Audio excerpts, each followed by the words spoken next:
Halo pemirsa Unhas TV, senang sekali saya Iva Aisyah Rahman dapat kembali menjumpai Anda dalam Unhas Daily. Dalam beberapa menit ke depan, kami akan menyajikan berita-berita terpercaya hanya untuk Anda.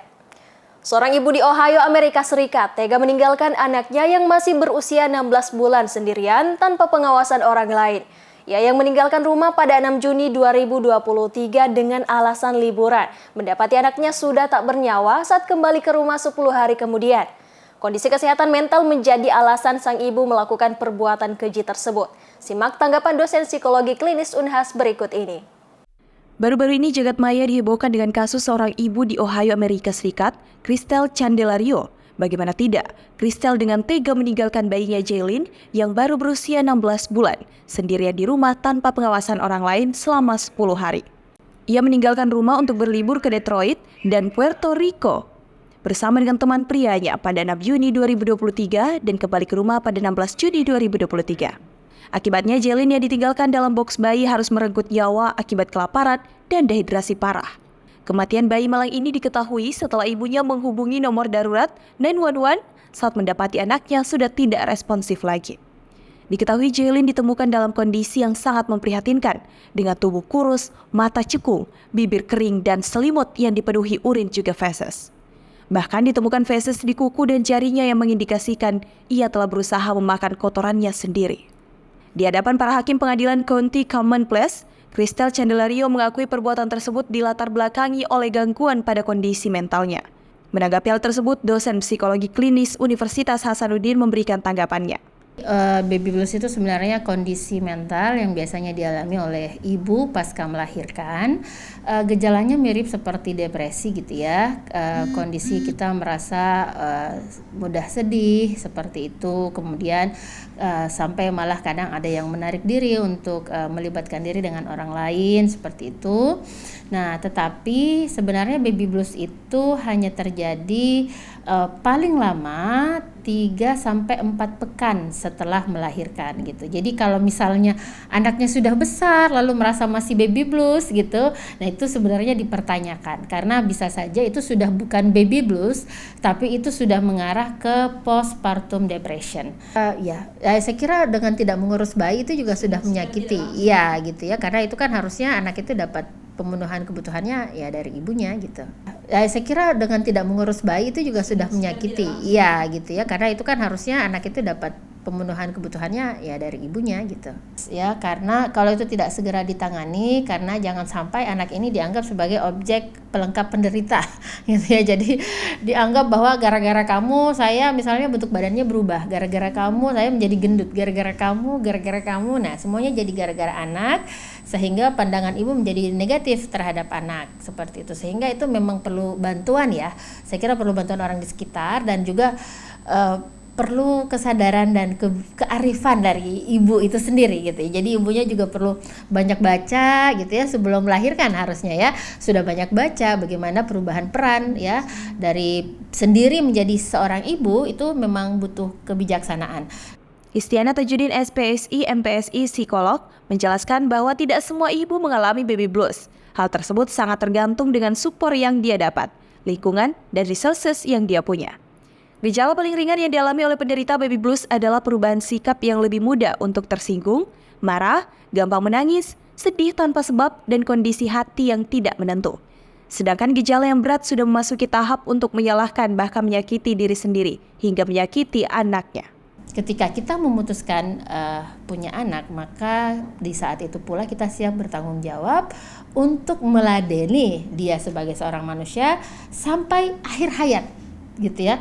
Jadi sampai akhir hayat kita atau akhir hayat dia gitu. Tergantung siapa yang duluan berpulang. Jadi itu komitmen seumur hidup gitu ya. Jadi ketika menjadi orang tua, makanya perlu ketangguhan, perlu keteguhan, ya perlu juga kalau saya secara spiritual perlu minta tolong kepada yang punya.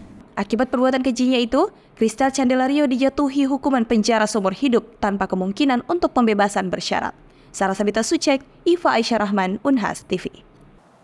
Pemirsa, setelah putra sulung Jokowi, Gibran Raka Buming Raka resmi sebagai wakil presiden terpilih, belakangan ini kembali dihebohkan dengan isu anak menantu hingga beberapa orang terdekat Jokowi yang akan melaju ke Pilkada 2024.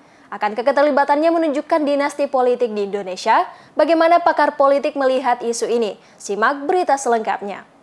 Setelah kemenangan Gibran Rakabuming Raka sebagai Wakil Presiden Indonesia terpilih 2024 hingga 2029, kini panggung politik kembali diramaikan dengan isu anak menantu hingga orang terdekat Jokowi akan maju dalam Pilkada 2024. Putra bungsu Jokowi sekaligus Ketua Umum PSI, Kaisang Pangarap dan sang istri, Erina Gudono, yang merupakan Putri Indonesia Yogyakarta 2022 ini, dikabarkan akan masuk bursa calon wali kota Solo dan Bupati Sleman 2024. Sementara Bobi Nasution, suami Kahiyang Ayu, dikabarkan akan maju sebagai calon gubernur Sumatera Utara. Menuai kontroversi hingga memunculkan pertanyaan, majunya keluarga Jokowi dalam barisan politik akankah semakin menunjukkan dinasti politik? Salah seorang guru besar ilmu politik Universitas Hasanuddin, Profesor Armin menyebut, tidak masalah jika anak menantu Jokowi mencalonkan dalam Pilkada 2024. Sebab, setiap warga negara memiliki hak politik, sehingga berhak atas hak itu tak terkecuali bagi keluarga presiden. Namun yang perlu diperhatikan adalah kualitas untuk menjadi seorang bupati, wali kota, ataupun gubernur, serta memastikan tidak ada campur tangan Jokowi ataupun Gibran sebagai wakil presiden terpilih dengan memanfaatkan struktur politik dan pemerintahan yang ada. Kalau anak-anak Pak Jokowi maju dalam pilkada, ya belum ada aturan yang melarang. Ya bisa saja. Yang penting memang kualitas aktornya itu sudah layak dan pantas menjadi bupati, wali kota, atau gubernur. Tidak ada masalah, karena itu kan ada seleksi kerakyatan. Yang penting, kalau dilantik Gibran menjadi wakil presiden, jangan cawe-cawe lagi di situ. Karena kalau dia cawe-cawe, Pak Jokowi atau Gibran cawe-cawe mendukung anak mantunya misalnya atau iparnya, adik dan adik iparnya, itu berarti akan memperalat lagi struktur politik dan pemerintahan untuk memenangkan adik-adik iparnya. Setiap orang memiliki hak untuk mencalonkan diri dalam politik. Menurut mantan dekan FISIP itu, dinasti politik bisa diterima jika dilakukan dengan benar. Contohnya, saat masa kepemimpinan berakhir, baru boleh ada penerus. Bukan sementara masih berkuasa, anggota keluarga lain juga bisa menduduki jabatan. Ia mengatakan bahwa salah satu kriteria dasar psikologi demokrasi, William Ebenstein, adalah penekanan pada cara bahwa dalam sistem demokrasi, proses politik harus mencerminkan nilai-nilai demokratis seperti keadilan, kesetaraan, dan akuntabilitas. Menurut saya, dinasti politik boleh saja. Yang penting, yang pertama, jangan pada saat presiden itu berkuasa mengkader anaknya di mana-mana. Yang kedua, seharusnya kalau dia presiden nanti berhenti jadi presiden, baru boleh siapa lagi pewaris tahta dari keluarga kami. Itu boleh saja, karena mencalonkan diri itu adalah hak politik. Dan tidak boleh dirampas hak politiknya seseorang hanya karena bapaknya pernah menjadi presiden. Tetapi pada saat menjabat itu tidak boleh mencalonkan anaknya, kasih lewat dulu, sehingga kalaupun dia mendukung anaknya tidak apa-apa, karena itu adalah sebuah kewajaran sosial, karena anaknya orang lain saja kita dukung, apalagi anak kandung sendiri. Hanya kalau pada saat kita menjabat kita mendukung anak kita secara langsung ataupun tidak langsung, sengaja atau tidak sengaja, struktur politik, struktur pemerintahan dan jaringan yang kita kuasai akan dipindahkan kepada anak kita, sehingga anak kita itu mendapat dukungan besar, mendapat suara besar, bukan karena kompetensinya, tapi karena kompetensi bapaknya yang dipindahkan ke anaknya. Itu yang mencederai demokrasi.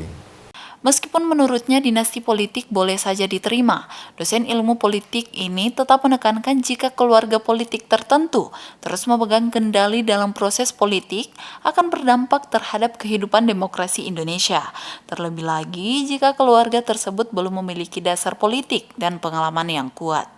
Prof. Armin berharap agar aturan pemilu di Indonesia diperbaiki, termasuk syarat-syarat pencalonan pemilu ataupun pilkada. Ia menyatakan bahwa pengalaman seperti kelolosan Gibran sebagai calon wakil presiden dinilai kurang etis. Armin pun juga berharap agar pemilu pilkada di Indonesia menjadi lebih bersih, jujur, dan adil.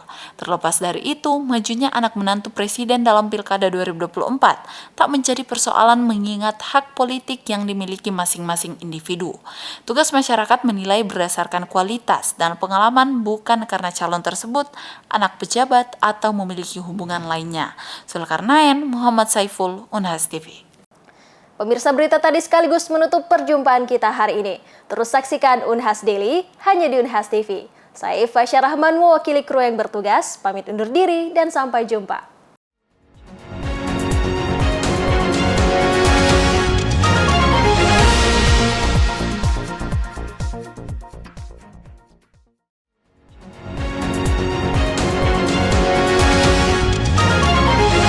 Bismillahirrahmanirrahim. Assalamualaikum warahmatullahi wabarakatuh. Saya Profesor Dr. Engineering Insinyur Adi Maulana STMFil, Wakil Rektor Bidang Kemitraan, Inovasi, Kewirausahaan, dan Bisnis Universitas Hasanuddin. Ingin mengucapkan selamat menunaikan ibadah puasa. Semoga kita diberi kekuatan dan kesehatan dalam menjalankan ibadah di dalam bulan Ramadan ini. Dan semoga Allah Subhanahu wa Ta'ala menerima segala amal ibadah kita. Amin, amin, amin ya Rabbal Alamin. Assalamualaikum warahmatullahi wabarakatuh.